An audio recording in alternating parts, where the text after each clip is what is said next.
afastam de você. Teu nome é como unguento derramado em minhas feridas, que me cura, restaura a alegria do teu perdão. É tudo que eu preciso. Cura minha alma, restaura o meu sorriso. E quando tu chega, fica tudo colorido, fica tudo colorido. Faz outra vez, faz outra vez, faz outra vez, como na primeira vez. Faz outra vez, faz outra vez, faz outra vez, como na primeira vez.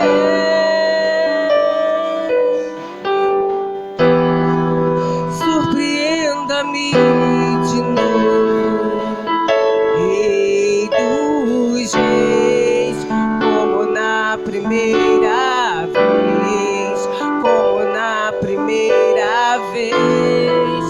Surpreenda-me de novo, Rei dos Reis, como na primeira vez.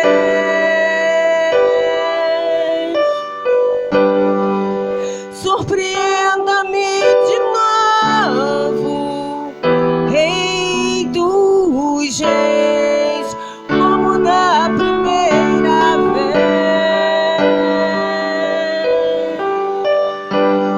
Faz-me morrer pras coisas desse mundo,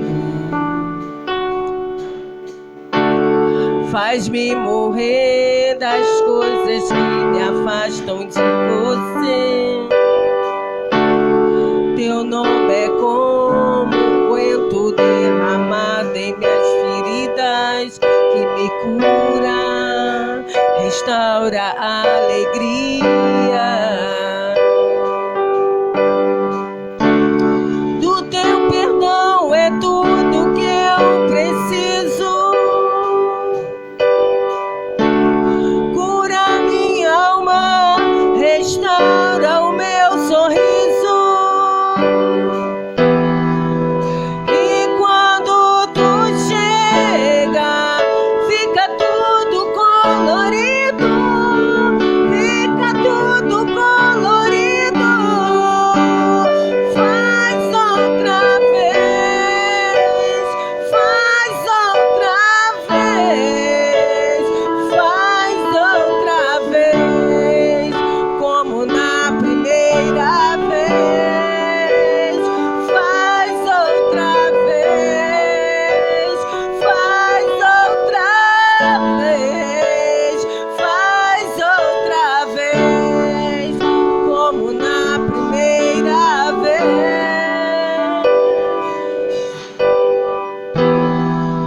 Surpreenda-me de novo, Rei dos Reis, como na primeira vez, como na primeira vez. Surpreenda-me de novo, Rei dos Reis, como na primeira vez.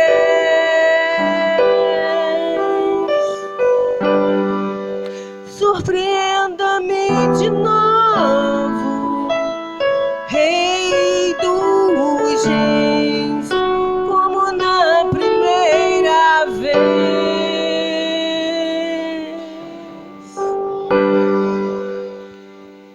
Olha, a Bruna orando pela oferta de irmã dessa noite. Graça e paz para a amada igreja. Oremos. Senhor Deus eterno, Pai, amado Pai querido, Pai, eis aqui, Pai, diz a oferta, Pai, a qual, meu Senhor Deus, o teu povo a trouxe, Pai. Espírito Santo de Deus, abençoa, Pai, aqueles que pôde, Pai, nesta noite ofertar, Pai, e da mesma forma abençoa aqueles que não pôde, Pai. Espírito Santo de Deus, Pai, o Senhor venha tomar, Pai, meu Senhor, a vida, meu Senhor, financeira, Pai, do teu povo, Pai. Espírito Santo de Deus, Pai, toma todas as áreas, Pai, do teu povo, Pai. Toma, Pai, os sonhos, projetos, Pai, metas, meu Senhor. Espírito Santo de Deus, Pai, que o Senhor possa surpreender, Pai, os teus filhos, Pai. Meu Senhor, nós te agradecemos, Pai, por tudo que temos, Pai, e por tudo aquilo, Pai, que o Senhor, Pai, vai providenciar, Pai, em nossas vidas, Pai. Desde já, Pai, te agradecemos, Pai, porque, meu Senhor, Deus, de nada temos falta, Pai. E ainda, meu Senhor, o que faltar, o Senhor vai prover, Pai. E desde já, Pai, te agradecemos, Pai, por tudo que o Senhor, Pai, tem feito, Pai, em nossas vidas, Pai. E por tudo aquilo, Pai, que o Senhor dá de fazer, Pai. Te agradecemos, Pai, por tudo, Pai. Abençoa, Pai, teus filhos, Pai. Em nome de Jesus, amém. Aleluia. Peço que ele se coloque de pé. Vamos orar pelo presbítero Ricardo, vai ser o portador nessa noite. Estenda sua mão para cá. Soberano Deus eterno, Pai, daqui o teu filho, Senhor, a ministrar a tua palavra, Pai. Usa ele tremendamente, Pai, como um canal, Senhor, sobre vidas nessa noite que precisam ouvir a tua voz, Senhor. Toma o teu ministério, a tua casa, Senhor, na tua mão, Senhor. Pai, que ele venha falar profundamente, Pai, pela tua palavra, Pai. Que vida seja transformada, Pai, pelo poder da tua palavra. Toma o teu filho nessa noite, em nome de Jesus. Amém. Amém. Glória a Deus. Cumprimento os irmãos com a paz do Senhor Jesus. Amém, queridos. Glória a Deus. Vamos abrir a nossa Bíblia no livro de Juízes, capítulo de número 6. Livro de Juízes, capítulo de número 6. A partir do versículo 11. Glória a Deus. Livro de Juízes, capítulo de número 6. A partir do versículo 11. Glória a Deus. Quem encontrou, diga amém. Juízes 6, a partir do versículo 11, diz assim a palavra do Senhor. Então o anjo do Senhor veio e assentou-se debaixo do carvalho que está em Ofrá, que pertencia a Joás, a Abiezitra. E Gideão, seu filho, estava malhando o trigo no lagar para salvar dos midianitas. Então o anjo do Senhor apareceu e lhe disse: o Senhor é contigo, homem valoroso. Mas Gideão lhe respondeu: ai, Senhor meu, se o Senhor é conosco, porque tudo isso nos sobreveio? E que é feito de todas as suas maravilhas que nossos pais nos contaram, dizendo: não nos fez o Senhor subir do Egito? Porém agora o Senhor desamparou e nos deu nas mãos dos midianitas. Então o Senhor olhou para ele e disse: vai nessa tua força e livrarás a Israel das mãos do midianita. Porventura não te enviou eu? E ele disse: ai, Senhor meu, com que livrarei a Israel? Eis que a minha casa, a minha família é mais pobre em Manassés, e eu o menor da casa de meu pai. E o Senhor lhe disse: porquanto eu hei de ser contigo, tu ferirás aos medianitas como se fosse um só homem. E ele disse: se agora tenho achado graça aos teus olhos, dai-me um sinal de que és tu que falas comigo. Amém? Pode se assentar em nome de Jesus. Graças a Deus.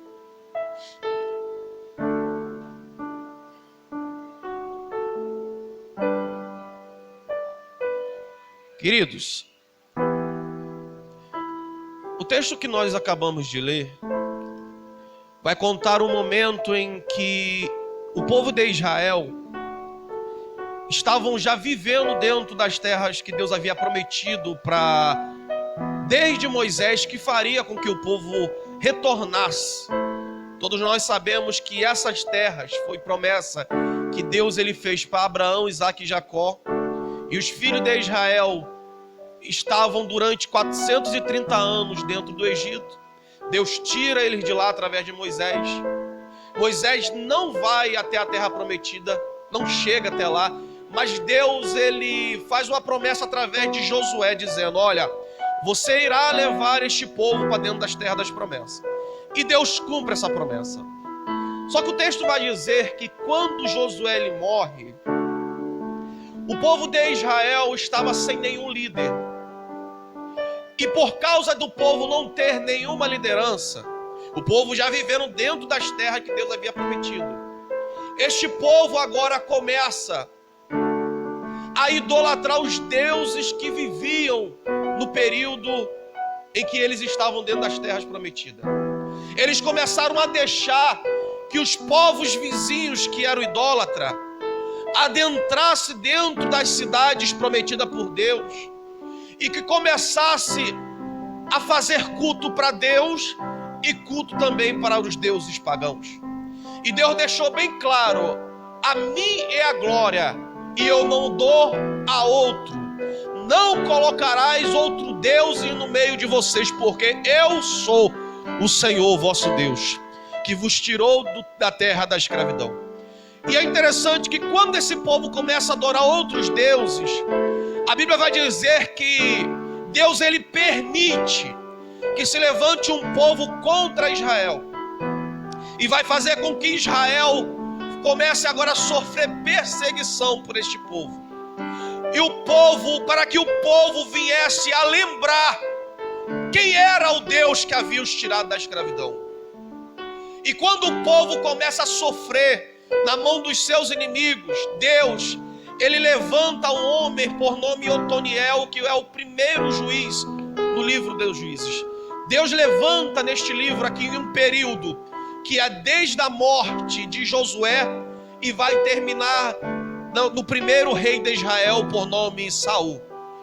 Deus vai levantar durante este período de 320 anos, Deus vai levantar 14 líderes, juízes que Deus vai levantar, sendo esses 13 homens e uma mulher. A Bíblia vai dizer que o primeiro juiz que Deus vai levantar por nome Otoniel, Deus vai, através deste homem, dar livramento para Israel e trazer de volta para eles a libertação e as promessas do Senhor. Só que o texto vai dizer que quando Otoniel morre, o povo se desvia novamente. Nós vamos ler no livro de Juízes períodos em que Israel, enquanto tinha uma liderança, o povo estava fiel diante de Deus. Quando este líder morria, o povo voltava para o mesmo pecado que era a idolatria. O povo voltava a adorar os deuses estranhos. No capítulo que nós lemos, nós vamos ver o quinto juiz que Deus vai levantar, por nome Gideão. A Bíblia vai dizer que este homem, o povo de Israel estava durante 7 anos, que estava vivendo sob opressão dos midianitas. E quem eram os midianitas? A Bíblia vai dizer que os midianitas, eles eram descendentes de Abraão, com a sua outra esposa que ele se casou por nome Quetura. Esta mulher vai ter um filho, na verdade 3 filhos, e um desses filhos eles vão colocar o nome de Midian. Nós vamos ver essa cidade de Midian. Lembra quando Moisés matou um egípcio e ele foge para uma cidade para não ser morto? Ele vai se acampar, se esconder na terra dos midianitas, na terra de Midian. E lá ele vai conhecer a sua esposa e vai se casar com uma mulher dos midianitas. Eram parentes de Israel. Mas por que agora esse povo que era parente de Israel estava sendo o pior perseguidor do povo de Deus? Porque esse povo que era parente dos israelitas estavam perseguindo os seus irmãos, vamos dizer assim. O que eu entendo aqui, queridos, é que normalmente uma perseguição não vai vir de longe. Muitas das vezes perseguição vai vir de bem perto. Muitas das vezes no meio de nós vai haver perseguição um contra o outro. E eu aprendo que este povo, eles quando entravam nas terras de Israel, eles arrasavam com as terras. Tudo que os hebreus eles plantavam, o povo vinha e como um gafanhoto arrasava com a terra. O povo não tinha de Israel, não tinha nenhuma animação para poder lutar contra os seus inimigos, para defender aquilo que era deles. Eles estavam tão desanimados. O povo de Israel estava idolatrando agora a Baal e a Azera. E o texto diz que todas as vezes em que estavam prestes a chegar o período da colheita, os inimigos de Israel vinham, entravam nas terras deles e arrancavam, tomavam os animais, tomavam as plantações, tudo que eles tinham. Eles não tinham nenhum poder de reação para poder lutar contra os seus inimigos. E eu entendo algo aqui interessante, querido, que o que fazia Israel lutar contra os seus inimigos e vencer era porque Deus estava com ele. Enquanto Deus estava com Israel, eles estavam prontos a guerrear os seus inimigos. Mas quando a presença de Deus sai no meio de um povo, eu aprendo que o povo não tem como ter reação de lutar.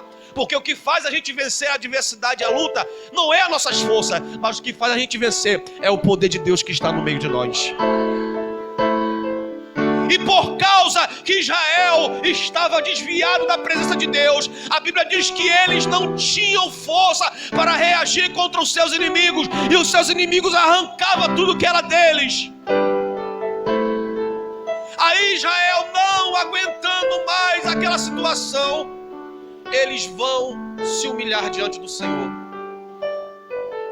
Eu fico vendo algumas situações na nossa vida, querido, que se Deus ele não permitiu uma humilhação em nossa vida, a gente não se quebranta e se humilha diante dele. A gente prefere ser humilhado pelas pessoas, mas a gente não tem coragem de se humilhar diante de Deus para Deus mudar a nossa história.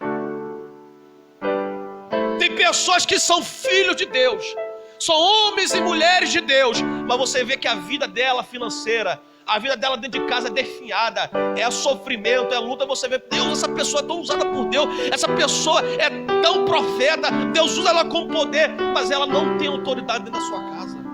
Ela não tem autoridade na sua vida financeira. Ela tem autoridade para ser vaso na vida dos outros, mas dentro da casa dela ela não é. E Gideão, quando é levantado por Deus, a Bíblia vai dizer que Israel estava sendo oprimido por esses inimigos chamados midianitas, que arrancava tudo que era dele, mas Deus não estava satisfeito. Deus queria que seu povo reagisse. O que Deus quer que nós façamos para que as coisas mudem na nossa vida é que a gente venha reagir no meio da situação em que nós podemos estar vivendo, e não se acomodar com o que nós estamos passando. Deus, ele olha para a terra e começa a procurar no meio de alguém que poderia ter um coração que não aceitava aquela situação.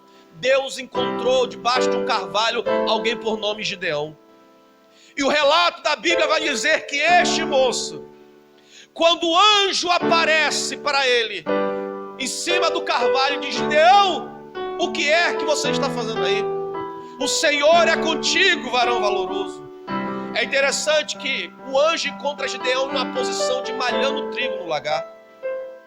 E o que era o malhar o trigo no lagar? Normalmente o lagar, ele era tipo uma cisterna que era feita numa rocha, e ali colocava-se uva para poder pisar e fazer o vinho.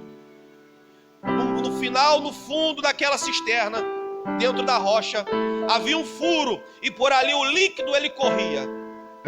Só que onde Gideão está fazendo isso não é local de pisar as sementes que ele estava pisando. Ele estava malhando o trigo, que ali não era um lugar para aquilo. O trigo normalmente ele era levado para um campo aberto, e ali com uma vara ele batia para separar a semente da casca. Gideão, ele leva a sua colheita para dentro da cisterna e olha para ver se os inimigos estavam vindo. Enquanto ele malhava o trigo, ele estava vigilante se o inimigo se aproximava. Enquanto ele trabalhava, ele estava cuidando daquilo que era seu, para que os inimigos não tomassem dele. E a Bíblia diz que o anjo o encontra ali distraído, não, mas cuidando daquilo que era seu. E algo que eu aprendo aqui, querido, que antes de Deus ele nos usar para alguém, Deus ele primeiro vai usar a nossa vida para mudar nós mesmos. A primeira coisa que eu aprendo aqui em Gideão malhando trigo no lagar era: Deus estava fazendo com que ele guardasse alimento para a sua própria vida. Antes da gente querer ser usado por Deus para a vida de alguém, Deus primeiro ele vai nos alimentar. Deus primeiro vai nos encher. Segundo o que eu aprendo aqui enquanto ele está malhando trigo no lagar, era que Deus estava dizendo para ele: o alimento que vai te alimentar também vai alimentar os teus. Antes da gente querer ser usado por Deus para alguém, nós precisamos ser usados para os que são dentro da nossa casa. Não adianta nós queremos ser vaso de Deus e entregar a revelação, um monte de coisa lá fora, se dentro da nossa casa as coisas ainda não mudaram. Deus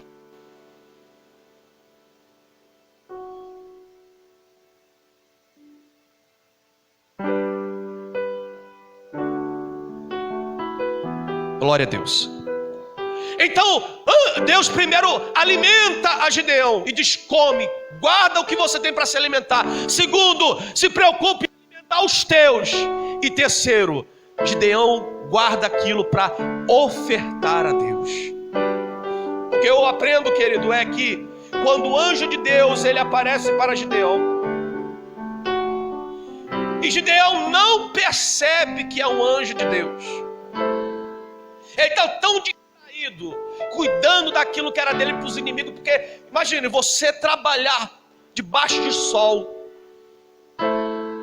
a terra árida para poder plantar, e quando o fruto já está bonito, prestes a colher, ou então você já colheu, está se preparando para poder se beneficiar do seu trabalho, veio os gafanhotos e arranca tudo que é seu. Só sabe o que é uma perda quem já perdeu um dia. E Gideão está acostumado, querido, a ter tudo que ele tinha roubado dele, e ele não ter poder de reação. Pensa no camarada que estava lá trabalhando no lagar, mas estava revoltado, dizendo: não aceito isso não. Minha vontade é de meter a mão na cara, mas eu não tenho coragem. Eles são mais fortes do que eu. O que eu posso fazer? Só que Deus aparece para Gideão e diz: encontrei alguém. Porque é uma diferença entre covardia e medo. O medo é alguém que ele pode não ter coragem, mas ele está capaz de lutar contra o seu medo, enfrentar o perigo mesmo com medo. Mas covarde não. Covarde é aquele que diz assim: ó, pode contar comigo, eu vou, mas quando você precisa, ele some. E o povo de Israel, querido, se humilha diante de Deus, e Deus aparece para este homem. Quando Deus aparece, o anjo aparece para Gideão, ele diz o seguinte: Gideão, tu és um homem valoroso. Gideão, querido, estava tão chateado com a situação que ele estava vivendo, que ele vai olhar para o anjo e dizer: Deus está comigo? Tá não. Como é que Deus está comigo se eu estou passando por isso em minha casa? Como é que Deus pode estar com alguém se essa pessoa está doente, está desempregado, está passando por um monte de problema dentro de casa? Que Deus é esse que pode estar com alguém? Porque nós acreditamos que o fato de Deus estar conosco, nós estaremos ausentes de problema, e não é.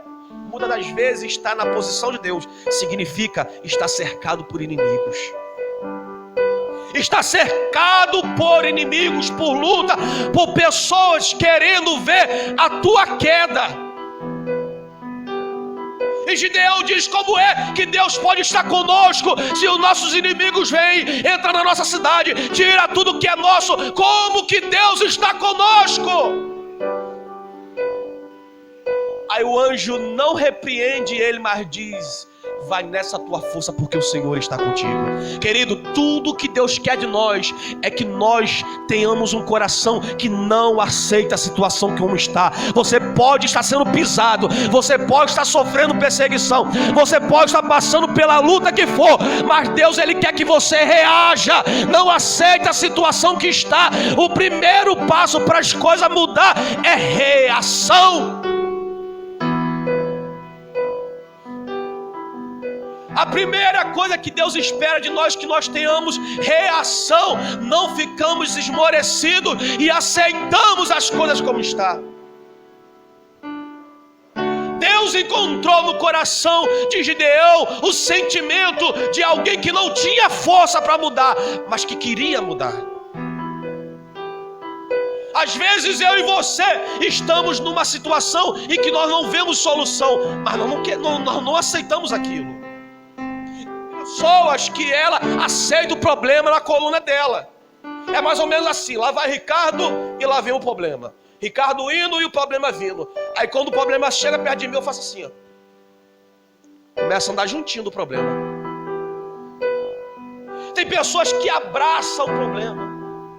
Se o problema não estiver ali, ele procura o problema porque ele ama andar com o problema. E Gideão está dizendo, eu estou com problema, mas eu não aceito. Eu quero mudança. Eu sou o menor, eu sou o mais fraco, a minha casa é a mais pobre, mas eu não aceito essa situação. Eu quero mudança. E tudo que Deus quer de nós é um sentimento de alguém que quer mudança. Se você quer algo de Deus, deseja mudança, ainda que as coisas possam estar fora do lugar. Ainda que a situação não esteja agradável, reaja e procure mudança. Não se acomode. Enquanto Gideão estava conversando com o anjo disse para ele, rapaz, eu estou precisando de alguém para poder usar. Eu estou precisando de alguém para poder usar. Aí Gideão vai dizer assim, Senhor, tem como não? Tem como não? Aí ele vai dizer, porque eu sou o menor da minha casa, minha família é mais pobre da tribo de Manassés. Que tribo é essa? Era um dos filhos de José, que saiu do Egito.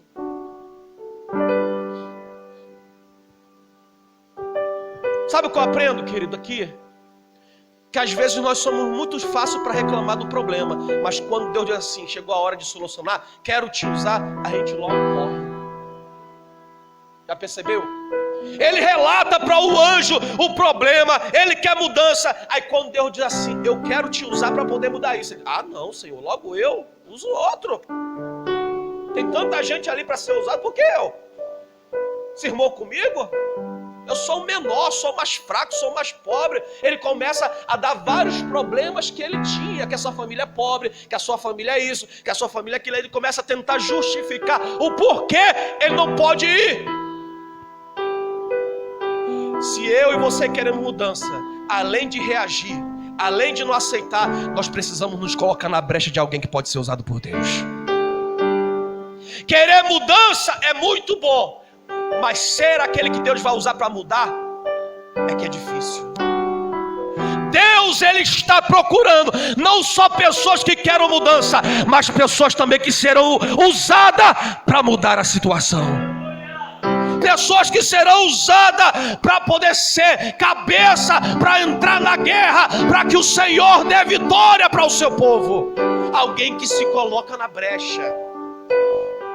Aí Gideão tenta correr e diz, Senhor, não, eu não tenho como, eu sou fraco, sou pobre. Aí eu lembro quando a Bíblia vai dizer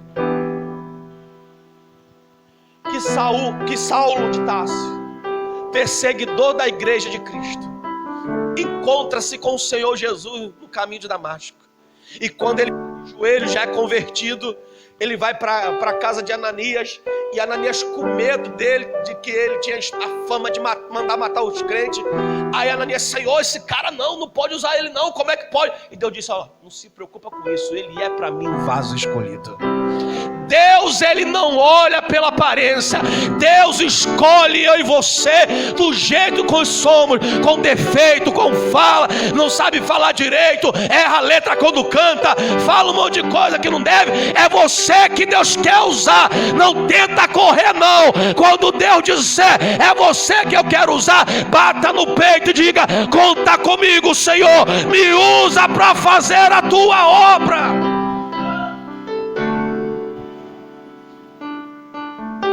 Deus, ele quer usar você do jeito que você e eu somos. Fraco, pequeno, cheio de defeitos. Aí a Bíblia diz que Gideão diz: parece que não tem pra onde correr não. Parece que eu tenho que aceitar o que Deus tem para mim. Se você quer mudança, querido, se coloque na posição de alguém que vai ser usado para mudar. Deus está nos levantando para deixarmos de ser cauda e se tornarmos cabeça. Deus está levantando a sua igreja para mostrar para os inimigos dela que ainda existe um Deus soberano sobre a face da terra. Os midianitas estavam se preparando para dar um novo bote dentro do território de Israel. Só que eles não sabiam que Deus já tinha alguém nas suas mãos para poder usar. Para poder mudar, Deus precisa que alguém se levante e diga: Deus, eis-me aqui para ser usado. A Bíblia diz então que agora Gideão, ele conversando com o Senhor, e Deus diz para ele: agora tu vai fazer o seguinte, tu vai entrar dentro da casa do teu pai e vai tirar os postes ídolos que existem lá dentro, de Baal e Azera. Porque para eu te usar, Gideão, eu preciso quebrar alguns paradigmas que tem dentro da tua casa. Ou seja, antes de Deus nos usar, tem algumas coisas que Deus precisa reparar dentro da nossa casa. Antes de Deus usar-nos, precisa ser feito alguns consertos de algumas coisas que estão fora do lugar. Gideão, ele pega 10 servos dele, levanta-se pela noite e vem quebrando tudo. Deuses de Baal, deuses de Azera, vem quebrando tudo, dizendo: a partir de hoje, na minha casa quem reina é Deus. A partir de hoje, dentro da minha casa quem manda é Deus. A partir de hoje, dentro da minha casa não tem idolatria ao dinheiro, não tem apego a ninguém. A partir de hoje, quem manda aqui é o Senhor. Quando é pela manhã que o povo acorda, vê aquela bagunça de Deus quebrado, Deus sem cabeça, Deus sem braço, Deus sem pé, Deus sem barriga para fora, ele olha e diz assim: rapaz, o que aconteceu aqui? Que furacão foi esse? Aí disseram assim: foi Gideão. Gideão levantou-se pela madrugada, quebrou os deuses aí. Aí em Juízes 6:32, o povo tenta pegar Gideão, seu pai levanta-se em defesa dele e diz: rapaz, se Baal não pôde se defender, então ele não pode ser Deus. Aí o nome de Gideão é mudado, se não me falha a memória, é Jerubal, assim, se não me falha a memória. Eles mudam o nome dele em referência, dizendo o seguinte: já que Baal não pode se defender, mas o que eles podem fazer por nós? Gideão, então, agora, pela orientação do Espírito Santo de Deus, ele vai nas suas tribos e começa a convocar povos para poder lutar contra os inimigos. A Bíblia vai dizer que ele consegue fazer um ajuntamento de 35 mil homens, bastante gente. Só que os inimigos, 32 mil, desculpa. Só que os inimigos midianitas juntam-se com os amalequitas, que eram descendentes de Saul, de Esaú, irmão de Jacó, e outros povos. Eles juntam um exército de 135 mil homens. Olha só, de 32 que Israel tinha para 135 dos inimigos, mais de 100 mil homens, 103 mil homens a favor dos inimigos. Talvez Israel poderia dizer: rapaz, não tem chance não. Aí Deus olha para Gideão e diz: Gideão, deixa eu falar algo aqui para você. Vai ficar triste comigo não? Não, senhor, pode falar. Rapaz, eu tava dando uma vistoria aí no meio desse teu exército aí, olha. Só homem forte, homem bonito. Olha. Mas, não, olha, deixa eu dizer uma coisa pra você. Eu sou Deus. E como Deus, eu não uso qualquer um. Eu não uso de qualquer maneira. Gideão, se eu dar vitória para essa multidão aí, sabe o que eles vão dizer, Gideão? Que Deus que nada. Quem venceu foi nós. Nós somos os caras. A Deus disse, eu não divido a minha glória com ninguém, Gideão. Sabe de uma coisa? Tem muita gente aí. Muita gente. Muita gente mesmo, Gideão. Vamos tirar um pouquinho? Quanto, Deus? 100? Mais. 300? Ih, Gideão, sobe. 1000? Ah, Gideão, tá sem fé. Sobe mais, rapaz. 3000? Não, sobe mais esse negócio aí. Vamos tirar um pouquinho aí, ó. Vamos dizer que eu tô me metendo muito aí, Gideão. Vamos tirar aí 22 mil.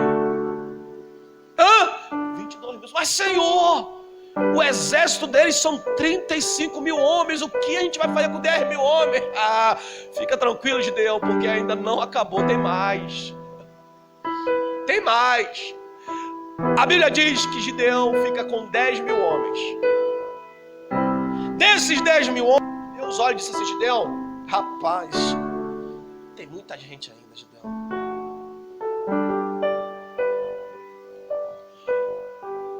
Esses que foram embora, querido, Deus mandou cantar um hino para eles assim, ó. Quem for medroso e covarde, volte. Quem for medroso e covarde, volte. Quem tinha medo e covarde, ó, meteu o pé, ralou o peito. Porque na hora da inscrição lá para poder participar do exército, o monte falou, rapaz, vamos lá, né? Vamos lá. Para ninguém ficar falando mal da gente, vamos. Mas na hora que viu que o bicho, ó, pega aqui espada, pega aqui coraça. O povo disse, rapaz, ó, minha filha está quase se formando. Rapaz, eu comprei aquele terreno ali, eu acho que eu não vou não. Vou ficar por aqui mesmo. E Deus dizendo assim, ó, se for covarde, medroso, volte. Se for covarde, medroso, não entra na guerra. Porque Deus, Ele conta com aqueles que são corajosos e determinados. Aí, o texto vai dizer que 10 mil sobra. E Deus disse, ainda tem muitos, Gideão. Vamos fazer um corte, vamos fazer o seguinte. Desce no arraial, bota esse povo para beber água. Fala o seguinte, ó. Aqueles que descerem, beberem com as suas mãos formadas em concha e afogarem sua cara sobre as águas, você separa. Aquele que beber água como um cachorro, lambendo, você separa. Começou aquela separação para cá, para lá. A Gideão falou, rapaz, 300 beberam água igual cachorro. É esse aqui que vai embora. Ficou 9.700. Rapaz, é pouco, melhor do que nada. Aí disse, não, Gideão, traz aqui. Não é os 9.700 não, esse aí que vão embora. Quem vai com você é os 300. Porque para mim poder usar, Gideão, não pode ser disperso. Tem que ser alguém que tenha visão espiritual, que enxergue, que olhe para um lado, para o outro, que não abaixe a cabeça, de Deus. Alguém que está comendo, bebendo água, olhando para um lado, para o outro, vigilante, porque o inimigo, ele vem de onde menos se espera. Então eu conto com pessoas que sejam vigilantes. Olhe para cá, 300 pessoas para lutar com 135 mil. Eram poucos, mas era alguém de valor. Era alguém que Deus dizia, eu posso contar. Eu sei que esses pode até morrer, mas não vai largar. Não vai deixar fazer feio, não vai envergonhar o meu nome. Deus não está preocupado com a multidão. Deus está preocupado com aqueles que são valorosos, aqueles que são fiéis.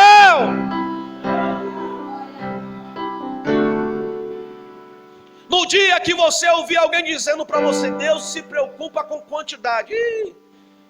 Deus não está preocupado com o número. Às vezes a gente vem para o culto e vê 1, 2, 3, 4 no banco espalhado ali. Eu disse, caramba, mas Deus é Deus de qualidade. Deus, ele não se impressiona com a casa lotada, com a casa abarrotando, com pessoa lá do lado de fora, por mais que Deus esteja, mas Deus está preocupado com pessoas sinceras, com pessoas com coração verdadeiro, com pessoas que vêm para esse lugar para adorá-lo ele em espírito e em verdade. Deus quer a sua qualidade.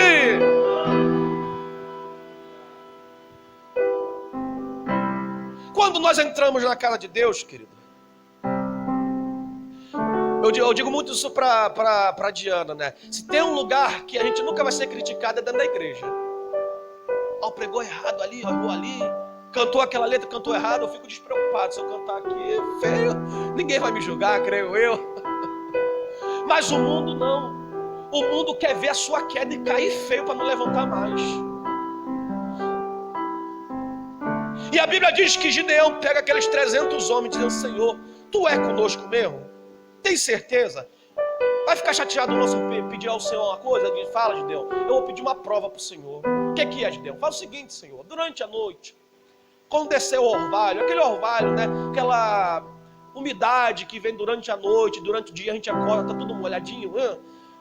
Eu vou colocar um pouco de lã aqui.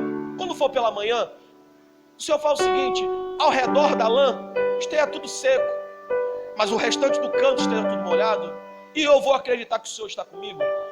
E a Bíblia diz que quando foi pela manhã que ele saiu da sua tenda, lá estava a lã totalmente seca e ao redor totalmente molhado. Gideão olha para o Senhor e diz: Senhor, mais uma vez, só para confirmar. Ele diz: agora faz o contrário, que a lã fique toda molhada e que o restante fique tudo seco. Irmão, quando foi a noite e amanheceu, a lã estava encharcada, chega a dar para apertar e fazer ali até uma Coca-Cola e Fanta do bom e do melhor. E estava seco ao redor da lã. A Gideão disse: agora eu sei que o Senhor está comigo, agora eu vou. Gideão levanta-se cheio do Espírito Santo, porque se Deus te mandar para uma guerra, Ele não vai te mandar vazio.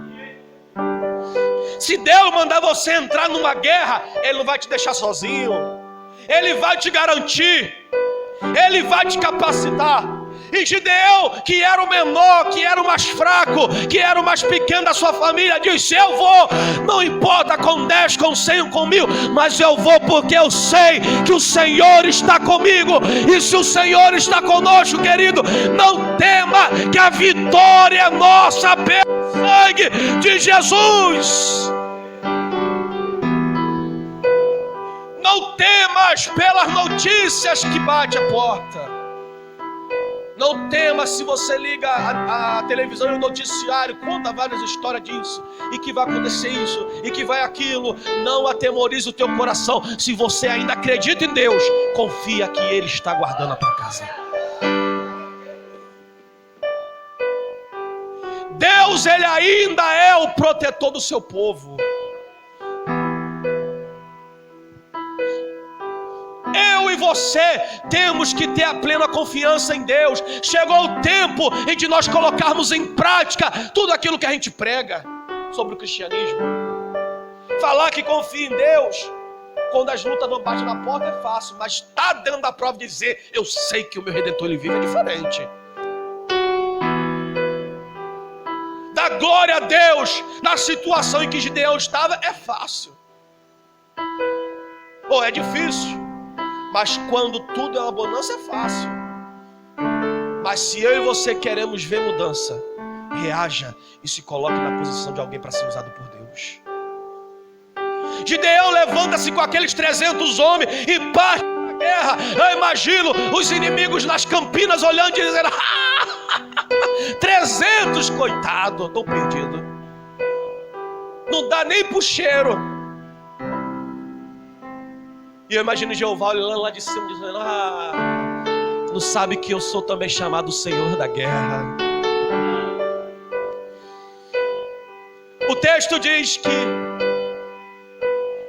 os israelitas, durante a noite, Deus manda com que Gideão separe 100, e diz para eles tocarem os seus instrumentos, trombeta, pífaros, tambores.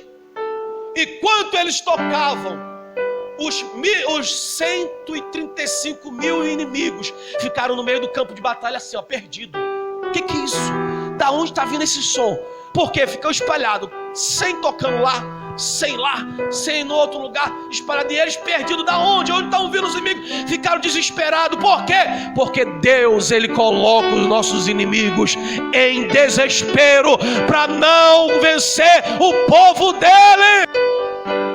É Deus que confunde os nossos inimigos. Não fique desesperado. Deus está colocando o inimigo em desespero. Deus ainda é o Senhor soberano sobre as nossas vidas. E enquanto os inimigos estavam em desespero, Gideão desceu e com 100 Deus matou todos aqueles que se oporam contra o povo de Deus. O nosso inimigo não tem poder sobre a nossa vida. Gideão, com 300 homens, improvável vencer. Mas se Deus está conosco, nada pode ser impossível para nós. Você pode estar passando pelo problema que for. Se Deus for contigo, você vai passar esse problema. O vento pode estar soprando sobre a tua casa e pode estar prestes a derrubar ela, mas se Deus estiver na tua casa, se Deus estiver no teu barco, fica tranquilo, porque Ele ainda está na condução disso. Ele ainda está na condução. Enquanto Deus estiver no meio do seu povo, e eu aprendo a palavra em 2 Crônica 7,14, que diz: se o meu povo, ele se humilhar, orar, se converter dos seus maus caminhos, eu perdoarei os seus pecados e sararei a sua terra. O que muitas das vezes falta para também mudar a nossa vida é um coração aquebrantado diante de Deus. É um coração que ainda se humilhe, chore, grite diante de Deus, clamando. Gideão estava sofrendo, mas ele não estava sofrendo sozinho. Ele pensava na sua família e pensava nos seus irmãos. O que Deus quer através de nós é, não somente, querido, que você se preocupe com você e com a sua casa, mas Deus também quer te usar também para as pessoas lá fora que estão precisando. Tem pessoas morrendo lá fora, sem esperança, sem fé, e Deus dizendo: eu quero usar o meu povo. Cadê os Gideões que eu quero usar? Nós não podemos ficar somente presos aqui, pregando aqui, cantando aqui. Nós precisamos pôr em prática tudo daquilo que Deus nos confiou. Eu sei que cada um aqui tem sua tarefa fora, trabalha, e com certeza quando está falando de Jesus, é isso que Deus quer te usar. Ainda que as pessoas não venham te ver, ainda que as pessoas não venham saber o teu nome, Deus, Ele quer te usar para que o nome dele seja glorificado. Quem aqui talvez já não orou por alguém que a pessoa disse assim: rapaz, depois que tu orou comigo, Deus entrou com providência, fulano estava doente, fulano estava desempregado, Deus abriu a porta, porque Deus é contigo. Quando eu e você nos colocamos na posição para Deus usar, Deus muda a situação. Eu imagino que aqueles que voltaram, aqueles 22 mil, infelizmente estavam dizendo assim: ó, tomara que voltem envergonhados. Tomara que eles percam a batalha. Porque infelizmente quem não tem coragem e não tem atitude, muitas vezes vai torcer contra quem tem coragem e quem tem atitude. Tem pessoas que ela não tem coragem e ela não tem atitude, mas ela vai ficar chateada com alguém que tiver atitude. Você já viu? Tem pessoas que quando sabe que o outro recebeu uma vitória, o semblante dele logo muda. Ela não tem capacidade de lutar para conquistar, mas ela não fica feliz se ver o outro conquistando. Se você aparecer com um sapato novo, com uma roupa nova, vai dizer: metido, exibido, tá se achando. Não sabe o preço que você pagou para poder conquistar suas coisas. Não sabe o preço que você paga para poder você estar aqui hoje. O quanto você luta durante a semana para poder chegar aqui hoje.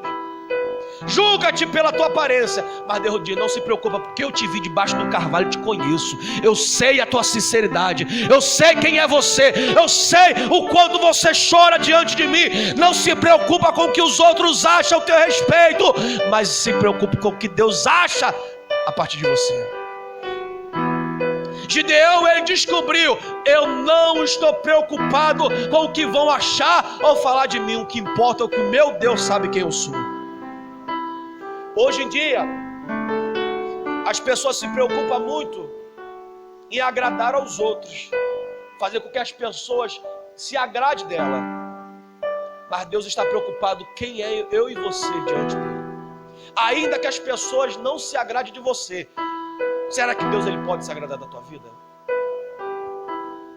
Será que Deus ele pode olhar para mim e para você assim e dizer: é pequeno, é fraco, mas é alguém que tem coragem e eu posso usar?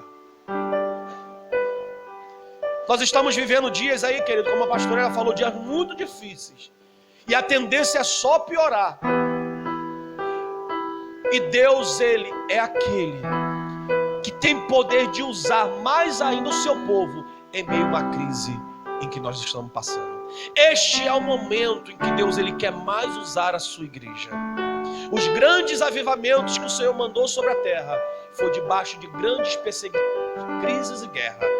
Não espere avivamento quando tudo estiver bem, não. Espere o avivamento de Deus quando tudo estiver indo mal. Perseguição, luta. É assim. Se você quer o avivamento de Deus, se prepare para ser perseguido. Porque enquanto os 120 estavam lá no templo, lá buscando a Deus, pelo derramamento do Espírito, os soldados romanos, os soldados judeus estavam correndo pela cidade atrás deles. E o Senhor Jesus dizendo: fica aí, fica quieto, é aí que eu vou fazer o derramamento. E eles com medo, mas Deus cumpriu a sua promessa. Deus está conosco. E ainda que nós venhamos a passar por grande dificuldade, Ele vai cumprir as suas promessas na nossa vida. Não despreze o momento que você está passando de luta, porque é esse momento em que Deus ele vai fazer grandes vitórias vir sobre a sua casa. Quando eu olho para o cenário que nós estamos vivendo, querido, eu oro mais ainda dizendo: Senhor, dá-nos força para podermos, quando o teu avivamento vier, nós estejamos firmes e fiéis diante do Senhor. Porque o avivamento, querido, que o Espírito Santo de Deus trará sobre a sua igreja, só irá ser derramado sobre aqueles que estiverem na posição de Deus. Quando Jesus ele ressuscitou, e eu termino agora, havia 500 pessoas que ele apareceu. 500! Depois que ele foi embora, depois de 40 dias que ele ficou na terra, depois que ressuscitou, ele apareceu para 500 pessoas. Quantas foram cheias do Espírito Santo? 120. Por quê? Infelizmente, as 380 não ficaram na posição que era para ficar. Quem sabe olhou assim e disse: Senhor, te amo muito, mas eu não vou ficar colocando minha vida em risco aqui não. Eu vou embora, vou voltar para minha casa, vou cuidar das minhas coisas, me perdoa. Mas os 120 olhou e disse assim: rapaz, já não tinha nada. Se eu perder o que eu tenho agora, vou ficar sem nada também. Eu prefiro continuar confiando na palavra do meu Deus. E eles ficaram ali insistindo: Senhor derrama, Senhor derrama, Senhor derrama, Senhor derrama, derrama. E no 10º dia que Jesus voltou para o céu,